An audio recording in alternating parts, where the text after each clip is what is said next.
Hello sim racers and welcome back to the Fixed Setup Oval Racing Guide. In this episode, we'll be covering Week 10, which runs from February 15th through the 22nd.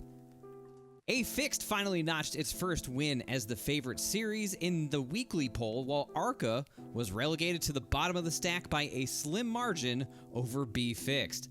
Now, I ran a couple of races in each series throughout the week and had a pretty good time. I guess I was lucky, but I can understand why ARCA and B Fixed were the two least popular choices. In addition to the usual weekly poll, I also asked for your feedback on the future of this series and the other weekly races you'd like to see covered. Unsurprisingly, the majority of those who voted wanted to see longer episodes that also covered the C-Class Street Stocks and the NASCAR Legends, so we'll give that a try starting this week. Thank you for your feedback, I really do appreciate it. As always, these episodes are time-stamped for your convenience, so if you're looking for one series in particular, you'll find each series marked accordingly in the description below. Before we begin, please take a moment to listen to my disclaimers. As with any skill-based activity, your mileage may vary with the information shared in this video. Sim racing requires individual effort to improve, and simply watching a video will not make you a better sim racer. Tips and tricks are not one size fits all, and you may need to adjust based on your skill level.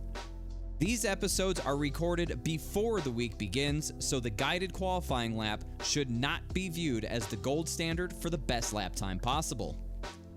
Treat this information simply as a starting point for your own practice routine. Any analysis or commentary that I provide comes from my own experience on Iracing and may not always directly translate to what happens to you. I'm human, I make mistakes, and I can be wrong. I try my best to avoid errors and misinformation, but if I do make a mistake, you have my apology in advance. The ARCA Menard Series heads to New Smyrna Speedway, a rough and tumble short track that is sure to produce some chaos, frustration, and maybe even an angry driver or two. The race is 60 laps in length and takes place at 7:10 p.m. in sim. For qualifying, I used a 12-to-1 steering ratio and 68% brake bias.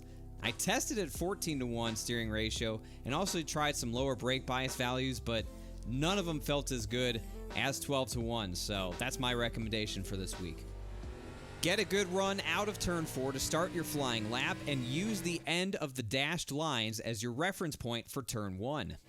Get off the brakes and roll the center until you pick up the throttle with confidence. Rear tire grip will be low, so you can't just jump into it.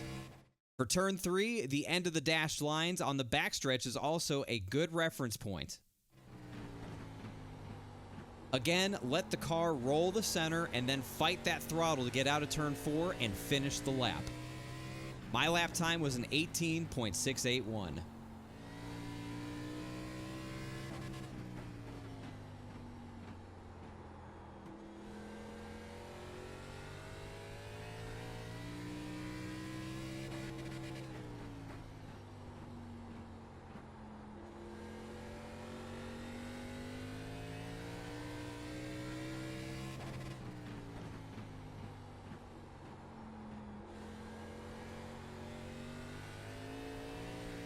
Short track racing and ARCA typically results in a lot of carnage, and I see no reason why this week will be any different. Your chances of survival are just as good if you start up front as if you start in the back. It's most likely going to come down to how lucky you are in avoiding all the crashes, so good luck out there. One of the new weekly series that we're going to explore is the C-Class Street Stocks as they go to the Bull Ring at Las Vegas Motor Speedway for a 70-lap race that takes place at 5:25 p.m. in sim. For my qualifying run, I used a 12-to-1 steering ratio and the default brake bias. Now, I tried a 14-to-1 steering ratio, and while it felt smoother, I just couldn't match my lap times that I was hitting on 12-to-1, so that's what I recommend for qualifying. Build speed for a good run out of turn 4 to start your lap, and then look for the halfway point on the wall from the flag stand to the opening of the outside wall as your reference for turn 1. I know that is not a very specific direction, but that's the best I can do. There's really no other visual marker. It's like halfway between the flag stand and where the opening in the wall is. Ride light brake pressure to get to the bottom of the track and then throttle up as soon as you can. There should be enough rear grip for you to support aggressive throttle application to get out of 2. Look for the entry to pit road as a reference to get into turn 3. Just like in turn 1, get the car to the bottom and throttle out as much as the rear tires will allow. It may be a little bit slippery at this end of the racetrack, so be careful. My lap time was a 16.177.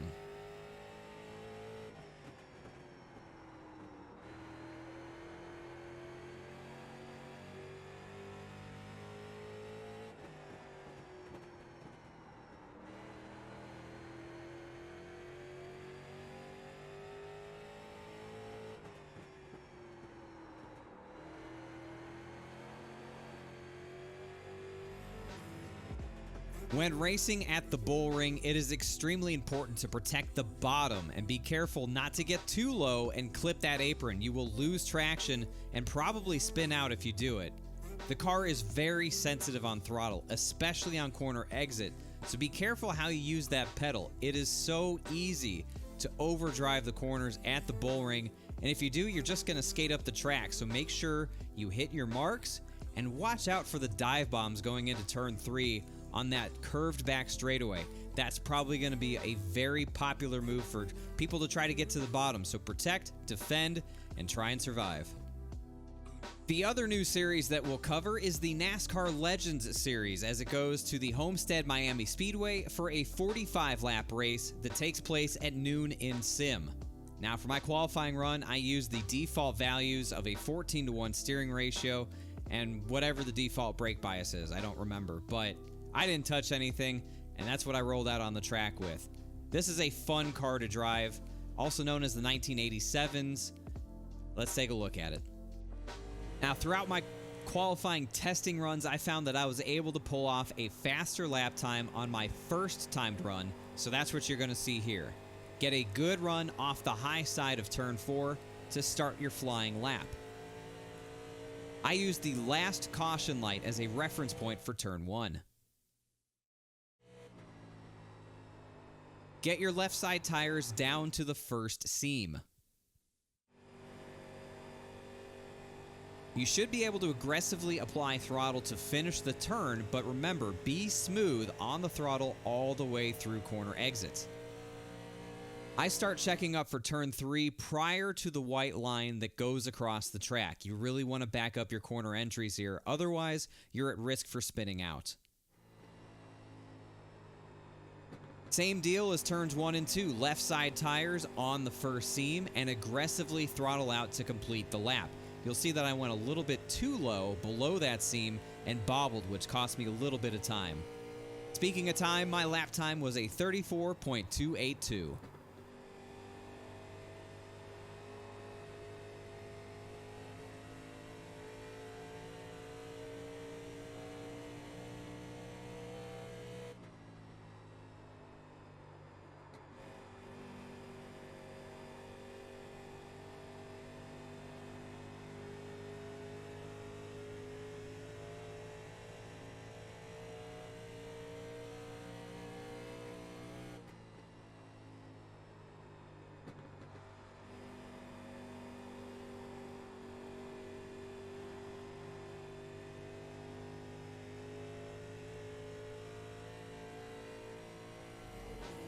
I think this race has the potential to be a really fun one, but if you don't take care of your tires, particularly that right rear, you're not going to have a very enjoyable race. The easiest way to take care of that right rear tire is to back up your corner entry. I talked about that in qualifying.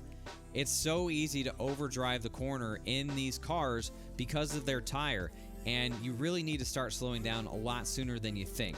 If you overdrive the corner entry, you're just going to heat up that right rear tire. It's going to make the car loose on entry, and eventually you're not going to be able to save it. The faster you bomb it off in the corners, the worse. So back up those corner entries, get back to the throttle sooner, and try and drive out smoothly. All of that should result in a pretty decent run. Now we get to the road course part of the video, as C fixed, B fixed, and A fixed all stay in Daytona to run the road course layout.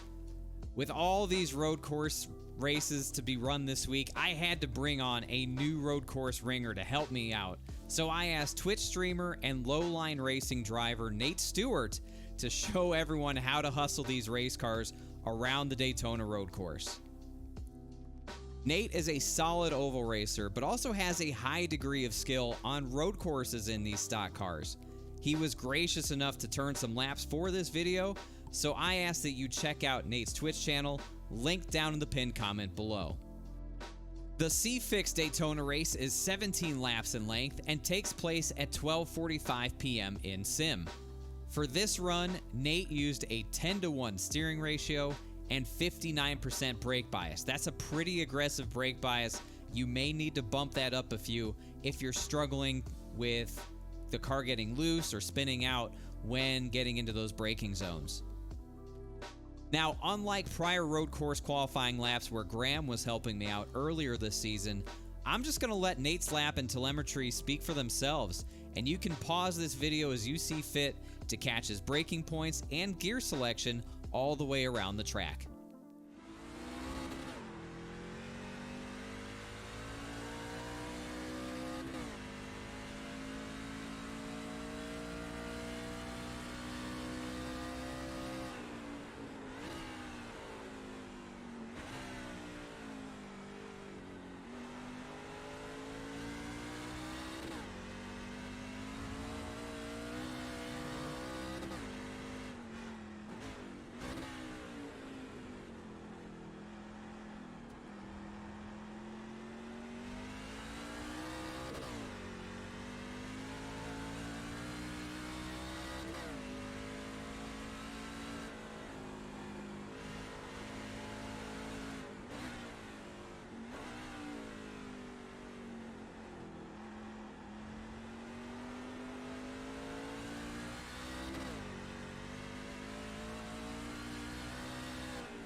The B-Fixed race at Daytona Road Course is 19 laps in length and takes place at 5 p.m. in sim.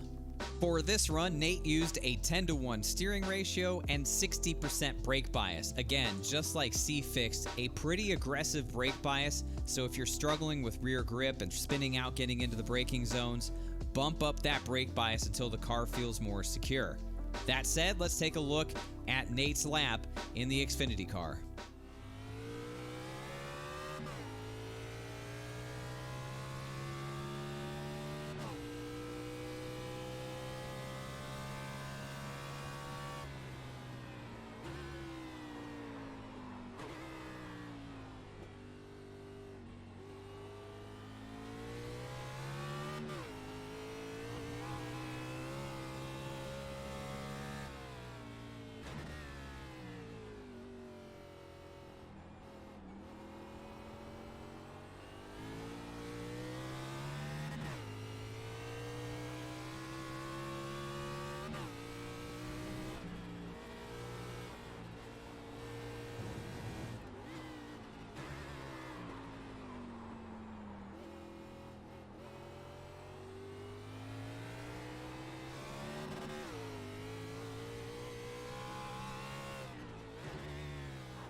And finally, the A fixed race at Daytona Road Course is 20 laps in length and takes place at 12:45 p.m. in sim.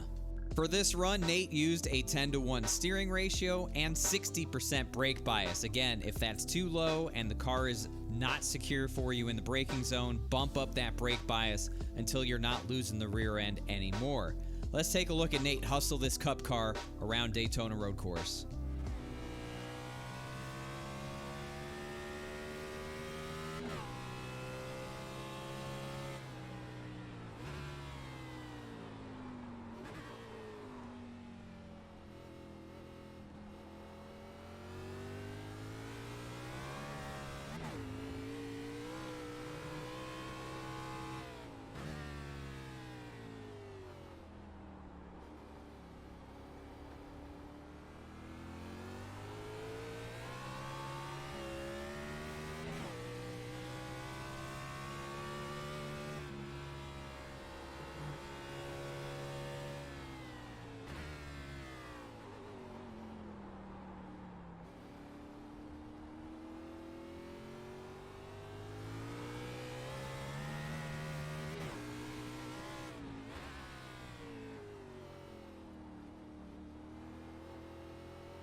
A huge thank you again to Nate Stewart for the 3 excellent laps in 3 very challenging to drive race cars around the Daytona Road Course. Again, go check out his Twitch page, linked down in the pinned comment below. And if he's live, make sure to say thank you for helping you out this week. I'm not sure if I'll be doing a whole lot of these races myself, but if I do, I know that I'm going to be in a better spot to find some success thanks to Nate's laps, that's for sure. Time to go out and tackle week 10, everybody. Road course racing, short track racing, and a regular speedway. If you're not into road course racing, you've got some options, but for my money, I think the NASCAR Legends at Homestead will be a great alternative to try out. I hope that you enjoyed this week's episode and found all this information to be educational, but most importantly, helpful. And if it was, please help me out by leaving a thumbs up on the video. And if it wasn't, leave a thumbs down so I know to do better next time. If you want to see more iRacing content similar to this, make sure you hit the subscribe button and turn notifications on so that you never miss an episode. Additionally, you can watch my iRacing adventures live on my Twitch channel, linked down in the description below. If you want to get in touch with me and stay up to date on the latest channel activity, the best way to do that is to follow me on Twitter, also linked down in the description below. Again, thank you so much for watching this video, and have a great week of racing.